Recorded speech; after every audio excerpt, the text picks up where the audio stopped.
हम तो ये बात को पहले से कह रहे हैं, क्योंकि हमको जो लीगल हर्डल्स है, कॉम्प्लिकेशन है, जो कानून है, विशेष करके फॉरेस्ट कंजर्वेशन एक्ट है, वो सबसे बड़ा वादा है।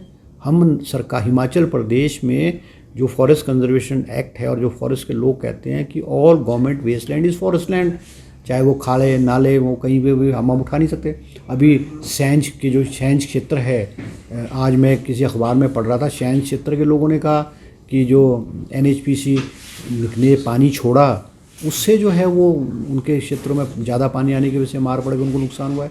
तो अलग अलग क्षेत्रों में, जैसे मैंने कहा कि इलीगल माइनिंग, ठीक है हम मानते हैं इलीगल माइनिंग छुटपुट हर जगह होती है, पहले भी होती है, आज भी हो रही है, मगर वो इलीगल माइनिंग जो है वो केवल और केवल कारण नहीं है।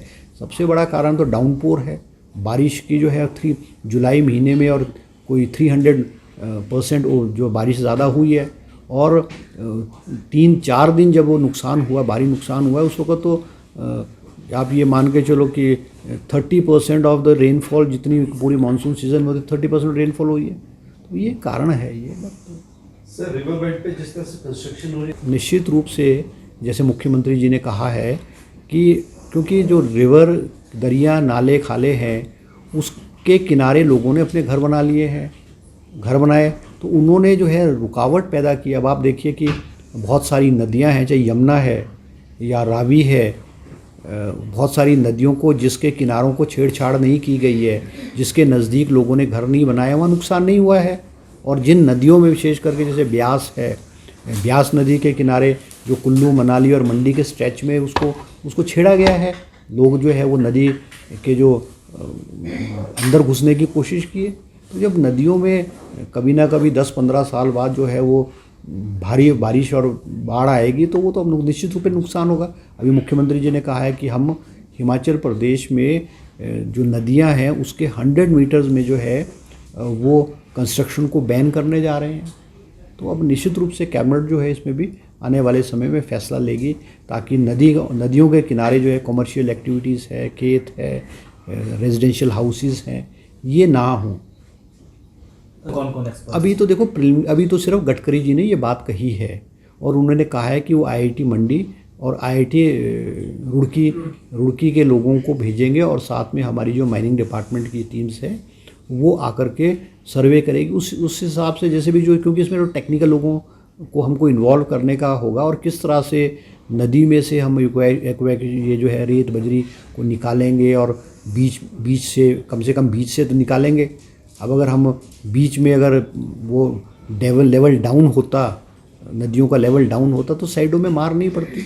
अब सारी की सारी नदी जो है वो भर चुकी है।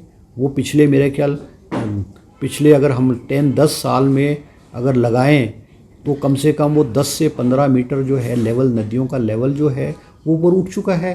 और वो जब नदियों का लेवल उठा है तो वो पानी की मार भी जो है साइडों में जो लोग रह रहे हैं उन पे पड़ेगी। तो निश्चित रूप से हमको जो नदी नाले हैं इसमें से रेत, बजरी और पत्थर को निकालना होगा। जैसे गडकरी जी ने कहा कि हम एक ऐसी टेक्नोलॉजी निकालेंगे और इतने स्ट्रॉन्ग रिवर बेड्स के किनारों को बनाएंगे ताकि स्ट्रॉन्गेस्ट से स्ट्रॉन्गेस्ट बाढ़ भी आएगी उसको डैमेज नहीं करेंगे। और ये जो पत्थर है नदियों में, जो बोल्डर्स और पत्थर है, हम उसको इस्तेमाल नेशनल हाईवे को दे करके भी कर सकते हैं।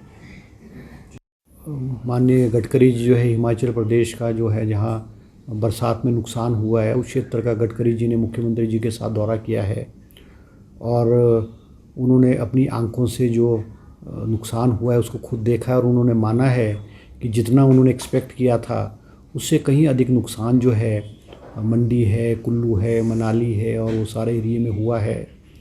और उन्होंने आश्वासन भी दिया है कि हम जो है वो दिल खोल करके हिमाचल प्रदेश की जो है मदद करेंगे। और उन्होंने 400 करोड़ रुपए जो है वो CRF में भी जो है वो देने के लिए घोषणा की है। हम धन्यवाद करते हैं गडकरी जी का कि इस संकट की घड़ी में जो है गवर्नमेंट ऑफ इंडिया ने और गडकरी जी ने जो है वो जो स्थिति उत्पन्न हुई है उसका जायज़ा भी लिया है, आश्वासन भी दिया है और बहुत सारी चीज़ें उन्होंने खुद देखी है।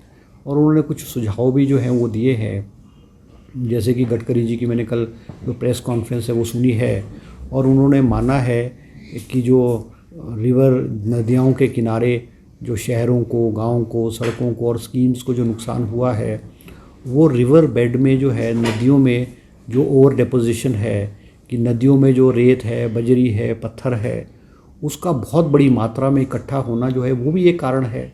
और उन्होंने सजेस्ट किया है कि आईआईटी मंडी और आईआईटी रुड़की की टीम और हमारे जो जियोलॉजिकल विभाग की टीम है वो उसको सर्वे करके और उसको किस तरह से निकाला जाए।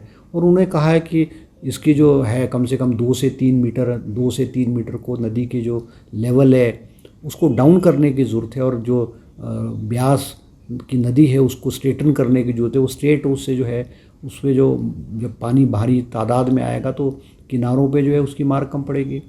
मैं आपको खुद ये आपको बताना चाहता हूँ कि हिमाचल प्रदेश की जो नदी नाले हैं उसमें लगभग 7.5 करोड़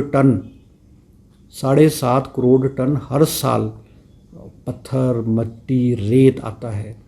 और हम जो उस नदियों में से लगभग कोई 69 लाख टन जो है वो पत्थरों को निकालते हैं। जो रेत बजरी 69 लाख टन निकालते हैं, वो नॉट इवन 10% ऑफ इट है। और मान लो कि इलीगल माइनिंगों की वजह से भी नाले खालों में दरियाओं के किनारे जो है वो 5-7% जो है वो इलीगल माइनिंग भी होती है। तो जो नदियों में से जो हमारा निकास हो रहा है वो नॉट इवन 15% हो रहा है। और आप ये मान के चलो कि लगभग कोई 6.5 लाख टन 6.5 लाख करोड़ टन वो जो है वो नदियों में डिपोजिशन हो रहा है। और उसकी वजह से नदी यहाँ जो है उसका लेवल उठ गया है।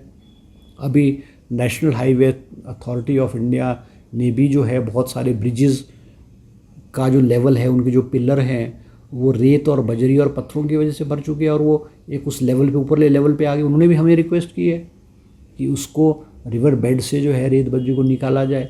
मगर हमारी दिक्कत ये है कि हम क्योंकि हिमाचल प्रदेश में जो सरकारी लैंड है, चाहे वो नदियों के किनारे हैं, चाहे गवर्नमेंट लैंड, जितनी भी सरकारी लैंड है उस पे FCA लगता है। और फॉरेस्ट क्लियरेंस के बिना जो है हम जो है वहाँ से एक पत्थर भी नहीं उठा सकते हैं। अब हमने हिमाचल प्रदेश में पिछले माइनिंग डिपार्टमेंट ने पिछले 6-7 सालों में कोई लगभग 232 जो नदियों के किनारे एरियाज़ हैं जहाँ पे ये डिपोजिशन है उनकी ऑक्शन की है। चाहे वो ब्यास है, चाहे यमुना है, चाहे हमारी सतलुज है, चाहे हमारी रावी है। हमने ऑक्शन कोई 232 क्षेत्रों को किया और लगभग हमने 103 करोड़ रुपए की ऑक्शंस की है, जिसमें से केवल अभी तक 232 में से 28 जो सरकारी ऑक्शन हुई है नदियों के किनारे वो हमने शुरू कर पाए हैं।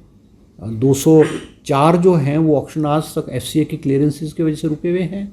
और हमने गवर्नमेंट ऑफ इंडिया को भी रिक्वेस्ट की है, ministry of forest and environment को भी, जिन्होंने ऑक्शन लिए है उन्होंने अपने केसेस प्रोसेस करके उनको भेजे हैं, मगर 5-5, 6-6 साल तक वो क्लियरेंस नहीं मिली है। और ये एक सबसे बड़ा रीज़न है कि क्योंकि रिवर बेड का जो लेवल है वो उठ करके और जब वो पानी आएगा तो वो किनारों में मार करके लोगों के घर है, खेत है और बहुत सारी चीज़ों को नुकसान हुआ है। ये भी कारण है।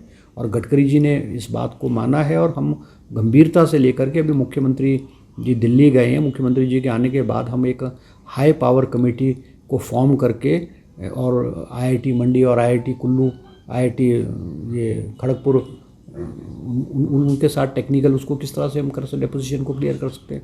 हम एक और ऑप्शन कर रहे हैं कि क्योंकि डिज़ास्टर मैनेजमेंट में भी हम डिप्टी कमिश्नर से भी एक्सप्लोर कर रहे हैं, क्योंकि अगर फिर त्रासदी आई, फिर बारिश आई और फिर बाया तो वो जो है डिपोजिशन है वो फिर बारिश के पानी के साथ वो कट्ठे मारेगी, लोगों को नुकसान पहुंचाएगी। तो ये कुछ पहलू हैं जो हमारे सामने आए हैं और हम इस पे जो है वो गंभीरता से जो विचार कर रहे हैं, क्योंकि हमको रेवेन्यू लॉस भी हो रहा है।